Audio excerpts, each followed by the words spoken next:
नमस्ते दोस्तों, मैं घनश्याम आप लोगों के सामने हिंदी व्याकरण सीरीज का एक हमारा जो नया टॉपिक चल रहा है प्रत्यय का, उसी को आगे बढ़ाने का प्रयास करते हैं। हम लोगों ने प्रत्यय के भेद को देखा और प्रत्यय के जो भेद होते हैं उसको भी हमने देखा।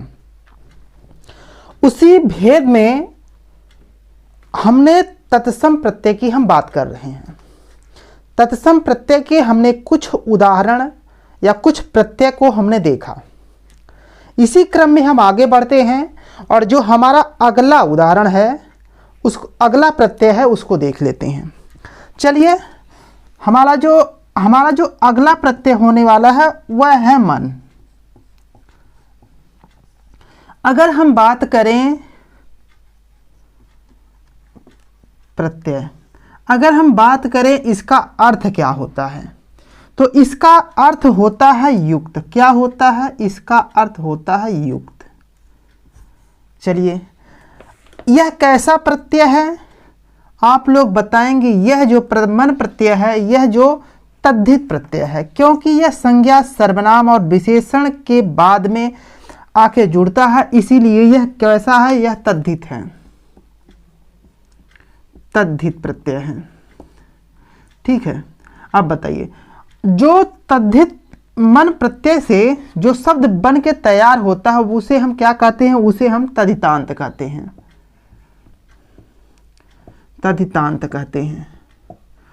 और देखिए, जो शब्द बन के तैयार होंगे उसमें वह हमेशा विशेषण होगा। कैसा शब्द होगा?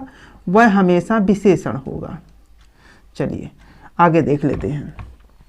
अगर हम बात करें कि इसमें वह शब्द कैसा होगा, वह शब्द हमेशा तत्सम होगा। कैसा शब्द होगा? तत्सम शब्द होगा। अब उदाहरण के माध्यम से इन सब को हम देख लेते हैं कि कैसे ये सब होगा। चलिए देखिए, अगर हम बात करें कोई शब्द जैसे है बुद्धि। क्या शब्द है? बुद्धि। अगर हम उसमें मान शब्द लगा दें तो हमारा जो शब्द बनेगा क्या बनेगा? बुद्धिमान। तो हम लिख लेते हैं इसमें बुद्धिमान। देखिए, अब आप लोगों से पूछेगा बुद्धिमान में कौन सा प्रत्यय है, तो आप लोग तुरंत बता सकते हैं कि बुद्धिमान में मान प्रत्यय है। आगे देखें, जैसे देखिए शक्तिमान, शक्तिमान।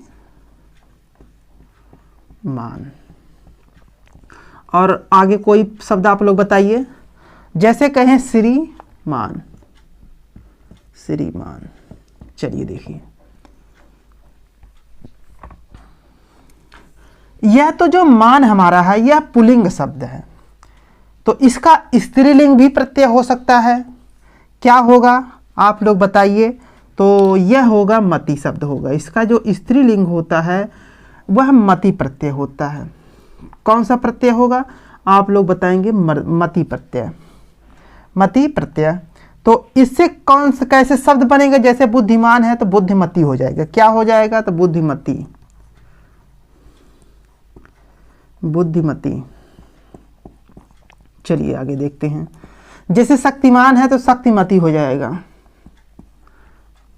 शक्तिमती हो जाएगा।